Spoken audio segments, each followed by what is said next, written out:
জাজৰি বালিকা মজলীয়া বিদ্যালয় আৰু ভুমৰাগুৰি মজলীয়া বিদ্যালয়ৰ বন্ধু বিদ্যালয় কাৰ্যসূচীৰ সফল সামৰণি।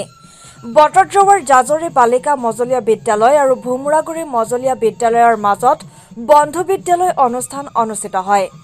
বিদ্যালয় দুখনে একলগ হৈ ছাত্ৰ-ছাত্ৰী আৰু শিক্ষক-শিক্ষয়িত্ৰীসকলে বন্ধুত্ব সুলভ অনুষ্ঠান অনুষ্ঠিত কৰে। অনুষ্ঠানৰ লগত সংগতি ৰাখি বিদ্যালয় দুখনৰ ছাত্ৰ-ছাত্ৰী আৰু শিক্ষকসকলে ৰদবদল বিভিন্ন কাৰ্যসূচীৰে বাৰেৰহণীয়া নৃত্য গীত, কবিতা আবৃত্তি, খেল-ধেমালি আৰু সাংস্কৃতিক অনুষ্ঠান অনুষ্ঠিত কৰে।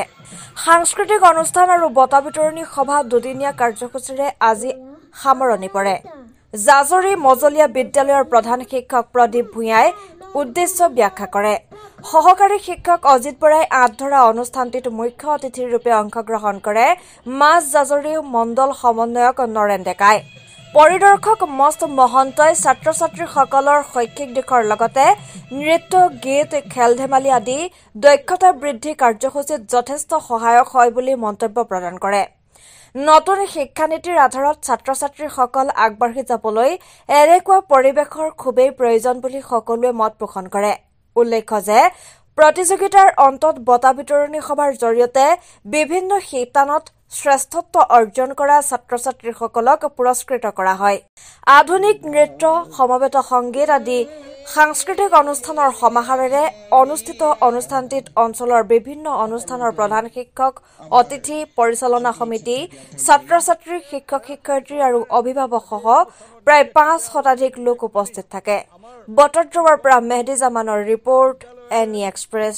জাজৰি বালিকা মজলীয়া বিদ্যালয় আৰু মাজগাঁও ভুমৰাগুৰি মজলীয়া বিদ্যালয় দুয়োখন বিদ্যালয় একত্ৰিত হৈ বন্ধু বিদ্যালয় উদযাপন কৰিছে বিভিন্ন কাৰ্যসূচীৰে।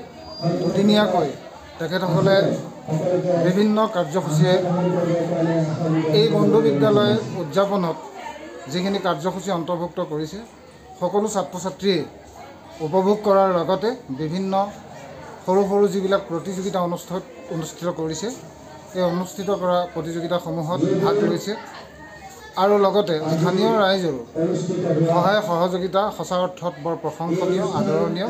অনাগত সময়ত তেখেতসকলৰ এনেধৰণৰ সহায় সহযোগিতা থাকিলে নিশ্চয় আমাৰ চৰকাৰী বিদ্যালয়সমূহ আগুৱাই যোৱাৰ ক্ষেত্ৰত যথেষ্ট সহায়ক হ'ব। আৰু সদস্যসকলে এইটোৱে জনাওঁ, জাজৰি এটা বৃহত্তৰ অঞ্চল। ইয়াৰে মাজ জাজৰি মণ্ডল সমল কেন্দ্ৰৰ অধীনস্থ 12খন চৰকাৰী বিদ্যালয় আছে। এই 12খন চৰকাৰী বিদ্যালয়তে বন্ধু বিদ্যালয়সমূহ উদযাপন কৰি আছে আৰু লগতে 2-এখন বিদ্যালয় ইতিমধ্যে আৰম্ভ কৰিছে কালিৰ পৰা। আৰু দুদিনৰ পাছতেই বন্ধু বিদ্যালয়ৰ যি উদযাপনৰ কাৰ্যসূচী মাজ জাজৰি মণ্ডল সমল কেন্দ্ৰত পৰিসমাপ্তি ঘটিব। দেখা যায় চৰকাৰ তথা শিক্ষা বিভাগে লোৱা এই প্ৰচেষ্টা সঁচাকৈ আদৰণীয় আৰু এই ব্যৱস্থাই বিশেষকৈ বন্ধু বিদ্যালয় উদযাপনৰ যি চিন্তা কৰি বিভাগীয়ভাৱে নিৰ্দেশনা দিছে, এই নিৰ্দেশনা সুন্দৰভাৱে বিদ্যালয়ৰ প্ৰধান শিক্ষক মহোদয়কে প্ৰমুখ কৰি বিদ্যালয়ৰ সন্মানীয় শিক্ষক গোট আৰু বিদ্যালয় পৰিচালনা সমিতি, মাতৃ গোট সকলোৱে একত্ৰিত হৈ সুন্দৰকৈ উদযাপন কৰিছে। অনাগত সময়তো এনেধৰণৰ বন্ধু বিদ্যালয়ৰ বিভিন্ন দিশ উন্মোচিত কৰি ভাৱ বিনিময়ৰ মাজেৰে ছাত্ৰ-ছাত্ৰীসকলৰ মনবিলাক সুন্দৰ হ'ব, সবল হ'ব আৰু শিক্ষা ক্ষেত্ৰতো সহায়ক হ'ব। চৰকাৰৰ শিক্ষা বিভাগৰ নিৰ্দেশ মৰ্মে দুখন বিদ্যালয়ৰ মাজত এখন বন্ধু বিদ্যালয় স্থাপন কৰিবৰ কাৰণে শিক্ষা বিভাগে নিৰ্দেশ দিছিলে। সেই মৰ্মে আমি মাজগাঁও ভুমৰাগুৰি মজলীয়া বিদ্যালয় আৰু আমাৰ ওচৰৰে জাজৰি বালিকা মজলীয়া বিদ্যালয়ৰ মাজত বন্ধু বিদ্যালয় আমি স্থাপন কৰিছিলোঁ। শিক্ষা